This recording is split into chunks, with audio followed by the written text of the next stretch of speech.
What's up, everybody? Izzy back with Q&A episode 51. Kona also chiming in over there. Today was leg day, and with that said, let's get on to the first question of the day. What brand of TV do you own that has a blue light filter built into it? I do not own a TV. I do not have a cable subscription. So how do you watch the big game? I don't, unless I go somewhere to like a bar or somewhere that has a TV to watch it. That's all very intentional. So when I watch shows, it's on my phone, on my computer, and then if I want to watch with the missus and get really fancy, we have a projector system.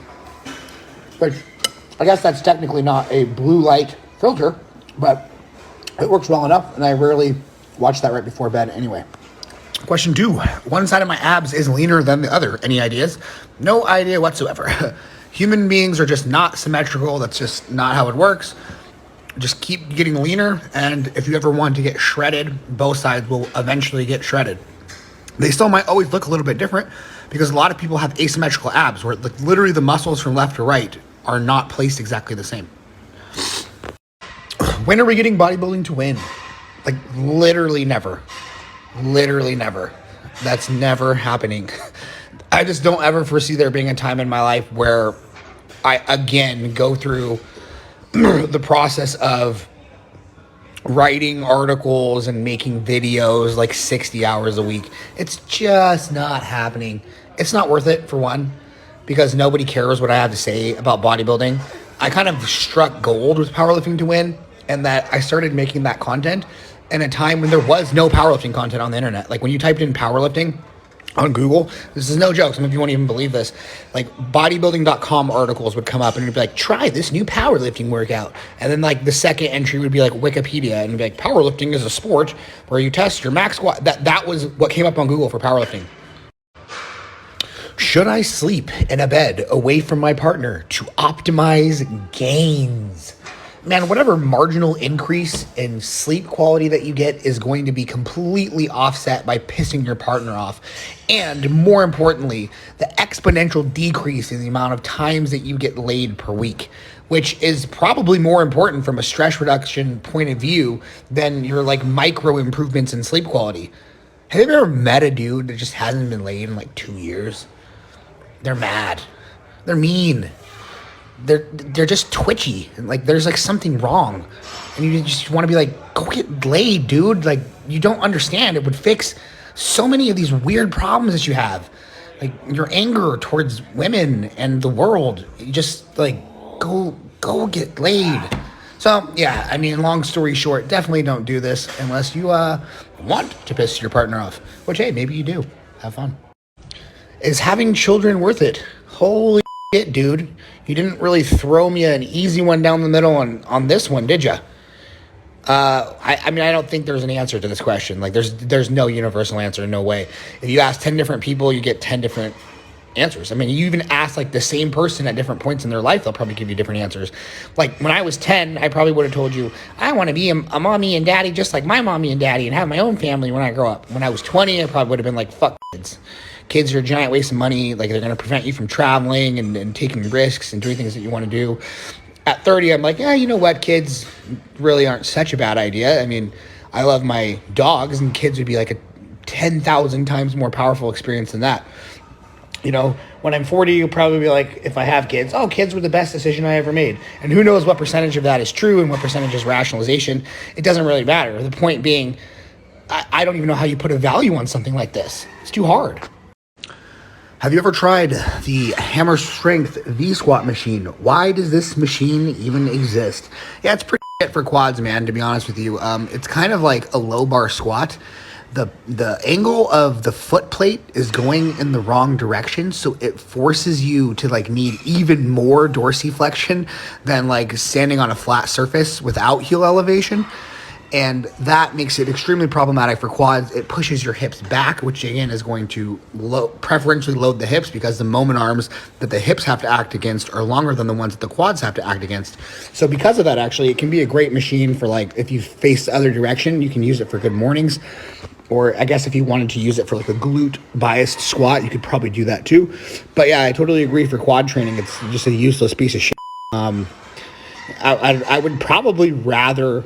No, I'm not going to go that far. I was going to say I'd rather do actual low bar squats but no, I wouldn't. How do you avoid letting stress from work impact your training? Well, there's no way to do that fully, right? That's why professional athletes don't have another job. They're just a pro athlete and they don't do anything else, because that's a huge advantage in the lifestyle box. If you don't have to work a job, you don't have job stress. However, that's kind of a useless answer for those of you who obviously have no ability to just stop working. So the main thing that you can do is look at managing your stress response to things. And the thing with the most support in the literature is going to be a mindfulness-based meditation practice, or just a mindfulness practice in general, as that can help you catch yourself when you're starting to go into that overreaction mode and step out of it before it goes too far. Overall, though, try to leave work at work. Is it a good idea to do hinges only less than 3 reps because of SFR? Fuck no. Where did you come up with that? The 1 to 3 rep range is probably the worst SFR of any rep range, even for powerlifting. The SFR that's going to most reliably build strength, or the rep range with the best SFR, is the 3 to 6 rep range. That's where most strength work should be done. And it's because things under 3s, like max triples and less, really beat you up to the point where like you just can't accumulate the volume that you need. Like, imagine doing 4 sets of 6 or 11 triples, for example. No, this is not a good idea whatsoever. Save the singles and doubles for peaking. Have you always been as driven as you were with powerlifting and now bodybuilding? So maybe semantics, but I think people often mistake obsession with drive, and they're two separate things. And yes, I have always been obsessive. Very, very obsessive. For example, when I first learned to read, I read the Bible cover to cover. I was 3.5. I got taught to play chess when I was 5. I couldn't beat anyone in the family. By the time that I was 7, I could beat everyone in the family, probably simultaneously. And by that time, I'd also read upwards of 30 books for chess. So the obsession thing has always been there. Even as like a pre-teen, I got obsessed with the game Diablo 2 and became the #1 ranked character in my class on the ladder at the time. So that the obsession part has always been there, but being driven is a completely different thing, where you're actually going for success in that endeavor instead of just being obsessed with it and spending all your time on it. And that I had to develop painstakingly. This question essentially says, why did you change your mind about volume and do 25 sets on back day? So first, let me clarify something. I normally do 5 movements for my back on any given back day: 1 pullover, 2 pull downs, and 2 rows. Each of those get a top set and a back off for 10 sets. Then I usually do 2 sets of rear delts, 2 sets of shrugs. So that's 14 sets for back stuff in general, right? Then I normally do 2 curls, 2 hammer curls, and 2 reverse curls. So 14 plus 6 is 20 sets. So for me to do 25 sets is actually not that much more than what I normally do. And one of those sets wasn't even on my plan. I was just testing the settings of the machine for the next workout. What I'm doing right now that is markedly different is I'm looking to try and find my max recoverable volume for arms, shoulders, and calves. And I'm going to do that by, instead of using the minimum volume necessary to progress at least 1% on my lifts each time, I'm going to use the max volume that I can while still progressing 1% on each of those lifts. Out of all the people that have had success in bringing up their shoulders and arms, there's really only one person that I can think of who has helped a lot of people that uses a quote-unquote lower volume approach to side delts and biceps, and that's Dante Trudell. Pretty much everybody else, even other people known for so-called low volume, like Jordan Peters, for example. Jordan Peters does anywhere from 6 to 9 sets of biceps to failure every single leg day. Okay, and he does the leg day every 5 days. And then on top of that, he usually adds another 2 or 3 sets at the end of his push workouts, which means that he's doing something like 8 to 12 sets of biceps every 5 days. I, at various times during my off season last year, was doing 2 sets of biceps every 5 days. So I just don't want to try and be some sort of a low volume pioneer. I don't care about getting attached to a certain style. I want big fucking arms, man. That's the whole point. Are there any bro science claims which you think will be proven in the data? I don't even know what claims are bro science and what claims are hard science. I think a lot of people and this triggers me. I think people use the term bro science in a derogatory way as sort of a shield to talk down to people who don't know the formal education side of the equation. They might know what works, but they don't know how to explain why.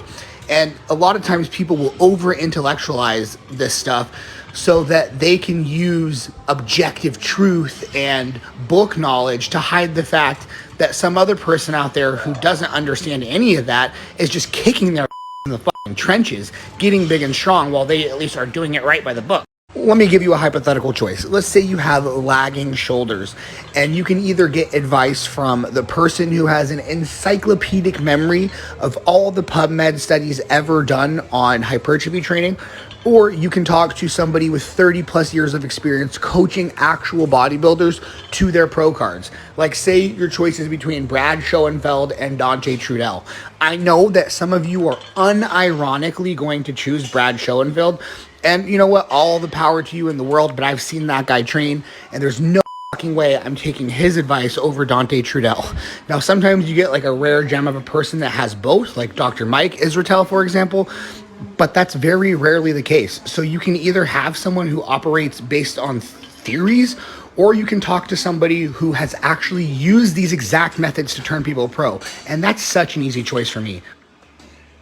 The science is just a starting point to help us elucidate why things work and to give us clues on first principles and things that we should prioritize within the grander scope of the training process.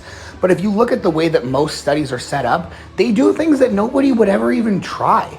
Like having people do 30 sets of quads to failure in the same workout to try and test what the upper limits of productive volume can be. They do that nobody would ever try. And that's because they're trying to isolate one single variable rather than test a realistic training method. And so when it comes to practical application, you want people that have actually worked with hundreds of different people using actual practical application to figure out what works and what doesn't in the real world. Because the science is just a starting point, but the finished product is knowing what works when you actually do it. That's what counts. How would I go about building a back like Jordan Peters? Bro, come on, this is like a seminar topic, not a Q&A question. Like, what do you really expect me to say? Okay, here's what it's gonna take, man. It's only gonna take you 2 sets. Ready? Set number 1. 1 set of the right genetics by picking your parents. And then set number 2 is just a quick, real easy set. It's gonna last you about 10 to 20 years. But what you're gonna do is you're going to do rows, pull downs, pullovers, and hinge variations with appropriate intensities and volumes for bodybuilding, for hypertrophy training, while also eating enough food to grow and taking enough drugs to kill a fucking horse, because that's what it takes to be 300 pounds at 5'6", like Jordan Peters. And like I said, it's only gonna take you 10 to 20 years. And the first set that I asked you to do, well, you better hope you got that right, because there's no do-overs. Should I use Good Mornings as my primary volume for hinge muscles and then just do singles on deadlifts for specificity? So this is an interesting question, because this method actually does work for deadlifts. Like, for example, take me. I deadlift at my strongest once every 10 days. My best deadlift was 650 pounds for 6. Touch and go RDL, in air quotes, is probably more like a half conventional. But my knees didn't come fully forward like a real conventional. I built the entire strength for that deadlift off of doing movements that built muscle in the same muscles that the deadlift uses. So rows for my lats, pull downs for my lats, different things for my traps, leg curls for my hamstrings, hack squats for my quads, etc. And then I just express that strength through very infrequent, very low volume pulling. Now here's the problem. Is that the best way to do things? Absolutely not. Not for a powerlifter. You'll have a terrible strength to body weight ratio doing that. It may seem like you're increasing the specificity of your training by only doing deadlift singles, and you're increasing the specificity of that part of your training. However, when you view your volume as a whole, you've actually decreased specificity, because now the majority of your volume is going to a non-deadlift variation. And even though Good Mornings are very similar and will have a high degree of carryover, they don't train grip, they don't train trap, they don't train lats. And so even if it has a quote unquote better SFR and helps you to build the muscles better that move the deadlift, at the end of the day, when you're a power lifter, it's not all about building muscle. And in fact, that's really an off-season concern. Power lifters in season need to be focused on maximizing neural efficiency, technique, and carryover. And the way that you're going to do that is by getting most of your volume from the actual competition lift itself. To maximize efficiency, most of the volume has to be specific, and good mornings are not specific enough.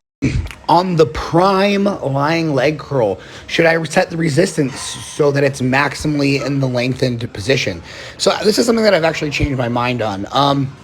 Unless you're doing multiple leg curl variations in the same session, or you're doing some sort of other hamstring work that is short biased for some reason, I would use the prime machine to attack the leg curl from all the different resistance settings for the most part. Yeah, even the short one. Because if you're only doing one variation for hamstrings in that session, which most people are only doing one or two variations of hamstrings in the same session, then when you have something with an adjustable resistance curve, you might as well tax all the fibers possible, getting the most out of each region for hypertrophy that you can by using all the different strength curve settings. So that's why you'll see me on the Strive machines that I have access to at Bayshore, basically using all the different settings possible, because I can literally feel it taxing different muscle fibers. It's a cool thing. How do you determine the optimal amount of protein per meal?